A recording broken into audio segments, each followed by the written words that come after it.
Assalamualaikum dan salam sejahtera. Bersama saya Amirah Syasha dalam 15 minit MMTV, edisi 17 Februari 2023. Pengerusi Perikatan Nasional PN Tan Sri Muhyiddin Yassin telah dipanggil Suruhanjaya Pencegahan Rasuah Malaysia SPRM semalam bagi memberi keterangan berkenaan isu siasatan membabitkan wang bernilai 300 juta ringgit yang disyaki diterima Parti Pribumi Bersatu Malaysia Bersatu. Kertas siasatan kes berkenaan dipercayai di fasa terakhir untuk dilengkapkan SPRM sebelum dihantar ke Pejabat Peguam Negara. Satu sumber mendedahkan selain Muhyiddin, keterangan beberapa pemimpin parti tertinggi parti berkenaan juga telah diambil sebelum ini. Semalam Muhyiddin hadir memberi keterangan pada 11 pagi sebelum selesai tengah hari di Pejabat SPRM Putrajaya. Mengulas berkaitan akaun parti, sumber sama memberitahu hingga kini kedua-dua akaun membabitkan parti berkenaan masih dibekukan. Utusan Malaysia Isnin lalu mendedahkan kertas siasatan yang dibuka SPRM berhubung dana akaun bersatu akan selesai dalam tempoh seminggu atau 2 minggu akan datang. Dalam perkembangan lain, Perdana Menteri Datuk Seri Anwar Ibrahim dalam jawapan bertulis Parlimen melaporkan bahawa ketika pemerintahan Tan Sri Muhyiddin Yassin, kos penyelenggaraan kereta menteri menelan perbelanjaan tertinggi berbanding tahun yang sebelumnya dengan jumlah sebanyak RM672,000. Tan Sri Shahrizad Abdul Jalil mengesahkan beliau akan bertanding jawatan Ketua Wanita UMNO pada pemilihan parti akan datang. Pernah menerajui sayap itu pada 2008 hingga 2018, borang pencalonan bekas Menteri Wanita, Keluarga dan Masyarakat itu telah dihantar oleh wakilnya di Pusat Dagangan Dunia WTC hari ini. Sementara itu, penyerahan borang tersebut sekaligus menamatkan spekulasi mengenai pendirian beliau untuk kembali ke arena politik.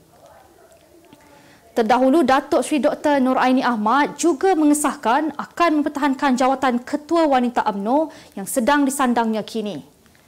Menjelang beberapa hari sesi pemilihan UMNO, Mesyuarat Ahli Majlis Kerja Tertinggi MKT yang berlangsung semalam turut memutuskan pelantikan Menteri Perdagangan dan Antarabangsa dan Industri, Datuk Seri Tengku Zafrul Tengku Abdul Aziz sebagai MKT, selain turut membatalkan pemecatan Datuk Lokman Nur Adam.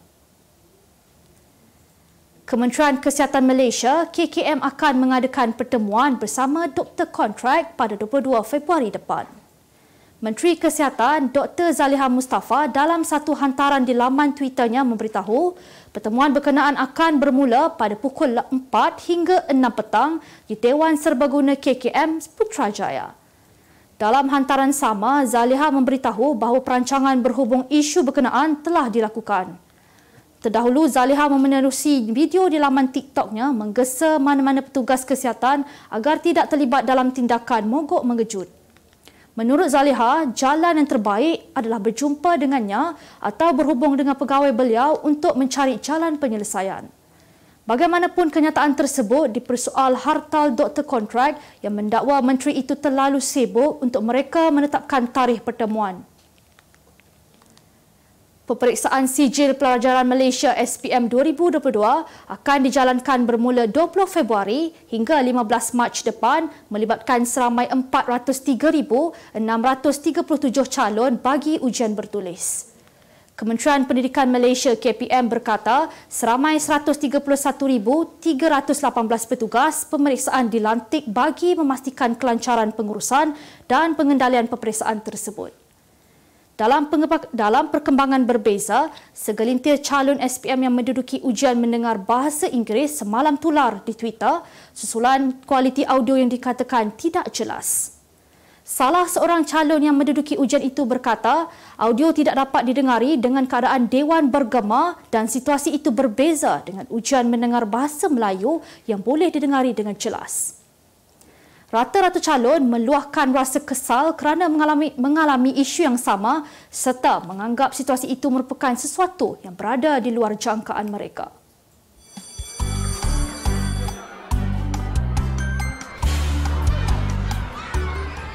Mama kami sudah pulang, mana janjinya?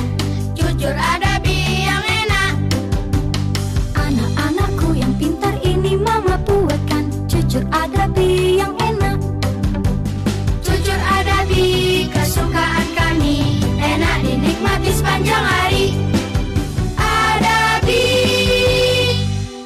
Pasangan kekasih warga negara India berdepan hukuman mati selepas dituduh di Mahkamah Magistrate atas dakwaan membunuh seorang lelaki berusia 25 tahun yang merupakan suami salah seorang suspek pada 2021. Berdasarkan pertuduhan, Varun Kumar, 30 tahun bersama rakannya dipercayai teman wanitanya Lechami Devi, 23 tahun didakwa membunuh Arshdeep Singh pada 31 Oktober 2021. Kedua-dua tertuduh didakwa melakukan perbuatan kejam itu pada pukul 1.30 pagi di Rumah Kebajikan Orang Tua Metro Eldercare, Subang Jaya. Kedua-dua suspek dituduh di bawah Seksyen 302 Kanun Keseksaan dan boleh dikenakan hukuman gantung sampai mati. Meskipun terus diasak dengan komen keras netizen susulan pendedahan kecurangan yang diluahkan isterinya, pelakon Hafiz Roshdi seolah-olah mahu membuktikan dirinya kental berdepan kecaman. Terbaru, pelakon tundukan Playboy itu memuat naik hantaran berupa peringatan terhadap diri sendiri berkenaan kekilafan selain menyentuh keampunan Allah. Jelas Hafiz, setiap manusia melakukan kesalahan, namun Allah Maha Pengampun. Dalam hantaran sama di laman Instagramnya hari ini, pelakon berusia 29 tahun itu mengingatkan orang ramai agar tidak meninggalkan solat walaupun berkelakuan jahat. Hantaran berkenaan mendapat komen netizen yang mengatakan Hafiz sebagai contoh penunggang agama apabila menggunakan sentimen keagamaan selepas berbuat salah. Kita ke berita dunia. Juruterapi yang bertindak kasar mengepit kepala seorang kanak-kanak menggunakan kaki ketika mangsa mendapatkan rawatan akibat masalah autism disiasat pihak polis. Menerusi paparan video berdurasi lebih seminit itu, juruterapi yang memakai baju kuning melakukan perbuatan yang disifatkan sebagai penderaan terhadap mangsa yang menghidap penyakit Autism Spectrum Disorder (ASD). Ketua Polis Metro Depok Ahmad Fuadi berkata kejadian itu berlaku di Hospital Hermina Depok pada Selasa lalu kira-kira pada pukul 12 tengah hari. Difahamkan ibu mangsa ingin mendapatkan rawatan terapi pertuturan untuk anaknya di hospital berkenaan, bagaimanapun juruterapi tersebut bertindak mengepit kepala mangsa ketika memberikan terapi. Menurut Ahmad, pihaknya kini sudah menghubungi pihak hospital berkenaan serta keluarga mangsa untuk mendapatkan laporan mengenai insiden tersebut. Agensi Pembangunan Geomaklumat dan Teknologi Angkasa GISTDA Thailand mengeluarkan gambar pemandangan udara sebuah kawasan hutan berbentuk hati di negara itu. Jurucakap GISTDA Dr. Siam Lawa Wirojuang berkata, gambar hutan itu dirakam menggunakan satelit Spot 6 yang terletak kira-kira 654 km di atas bumi dan mengorbit secara serentak dengan matahari.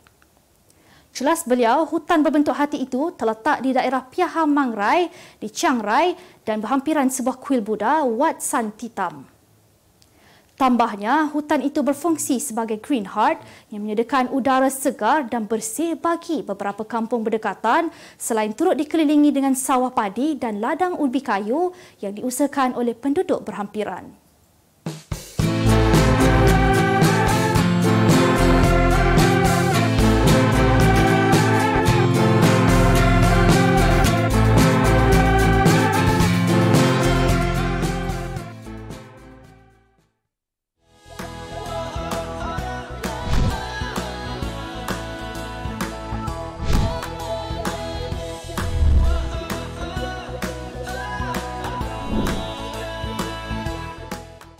Purata simpanan 7 juta pencarum Melayu dalam kumpulan wang simpanan pekerja KWSP menyusut dari RM16,900 pada April 2020 kepada RM5,500 tahun lalu.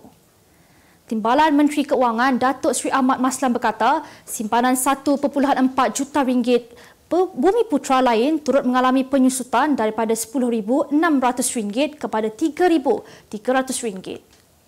Sementara itu, seramai 6.7 juta ahli atau 51.5% daripada 13.1 juta ahli berumur 55 tahun mempunyai simpanan RM10,000.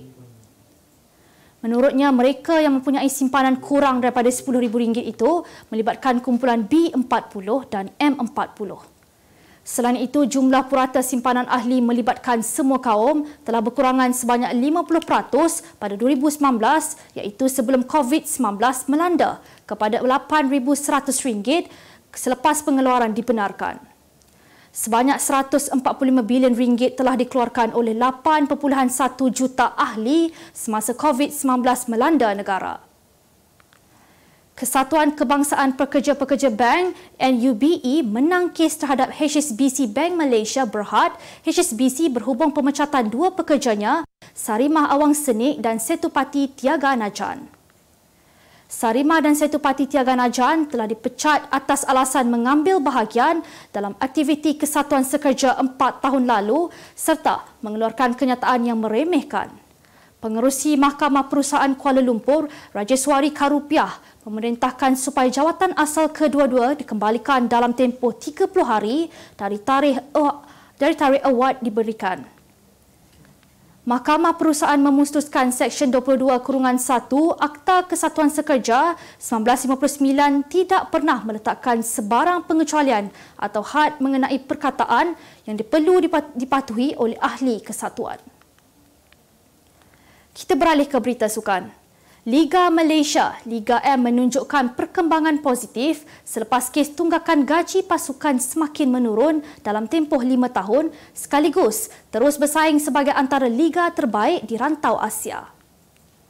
Ketua Pegawai Eksekutif Liga Bola Sepak Malaysia MFL Stuart Ramalingam menegaskan sekurang-kurangnya 232 kes yang dicatatkan ketika beliau mula menyertai Persatuan Bola Sepak Malaysia pada 2018. MFL kini boleh berbangga kerana berbaki hanya 9 hingga 13 kes selain membuktikan usaha mengurangkan jumlah kes tunggakan gaji berjaya dilaksanakan. Menurut Stuart, MFL akan terus mengambil tindakan keras tanpa memilih kasih seperti yang dilakukan musim lalu apabila tidak meneluskan lesen kepada Sarawak United dan Melaka United meskipun tindakan itu akan menjatuhkan nilai Liga M. Hukuman seperti itu perlu dilakukan dalam memastikan isu tunggakan gaji tidak lagi berlaku serta mencalarkan imej Liga M musim depan.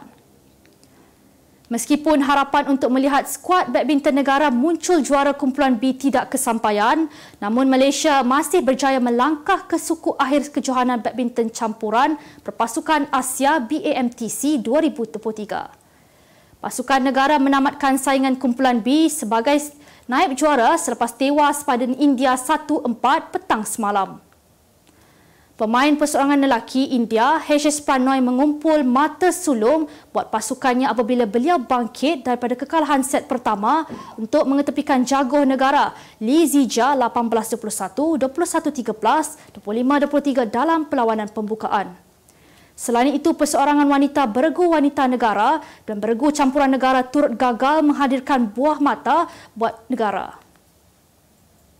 Bagaimanapun, gandingan beregu lelaki negara Aaron Chia Suh Woyik berjaya mengurangkan defizit kekalahan dengan menewaskan Dhruv Kapila Chirashetty 21-16, 21-10. Hasil undian suku akhir menyaksikan pasukan negara bakal berdepan pasukan China malam ini. Sebagai penutup 15 minit MMTV hari ini, saksikan laporan cuaca esok Sabtu 18 Februari 2023. Jangan lupa dapatkan akhbar utusan Malaysia dan Kosmo untuk berita-berita terkini dan menyeluruh. Sekian saja daripada saya Amira Shasha. Assalamualaikum dan selamat berhujung minggu.